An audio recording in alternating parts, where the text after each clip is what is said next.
নামাজ বাদ দিও না বন্ধু, এপারের চেয়ে ওপারের জীবন বেশি সুন্দর। জীবন সাথী দরিদ্র হোক, কিন্তু মানুষটা যেন ভালো হয়, যে আপনাকে সম্মান করবে, সব পরিস্থিতি আপনার সাথ দেবে। কারণ দারিদ্রতা একদিন কেটে যাবে, কিন্তু মানুষটি যদি খারাপ হয় তাহলে আপনার জীবন কাটানোটাই মুশকিল হয়ে পড়বে। মধ্যবিত্ত মানে মনের মাঝে হাজারো স্বপ্ন আছে, কিন্তু পূরণ করার সামর্থ্য নেই।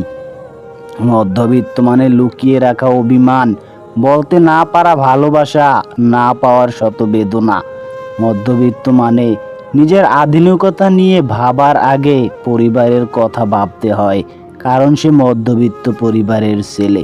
মধ্যবিত্ত মানে দোকানে শখের জিনিসটা দেখেও না দেখার ভান করে আফসোস নিয়ে এড়িয়ে যাওয়া।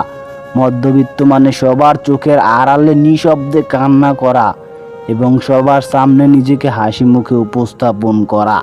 মধ্যবিত্ত মানে হাসতে গেলেও হিসাব করে হাসতে হয়, কাঁদতে গেলেও হিসাব করে তাদের কাঁদতে হয়।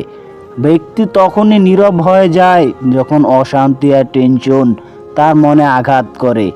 একটি ঝড়ো হাওয়া জানে কতটা হাওয়া প্রয়োগ করলে একটি গাছকে মাটি থেকে উপড়ে ফেলা যায়।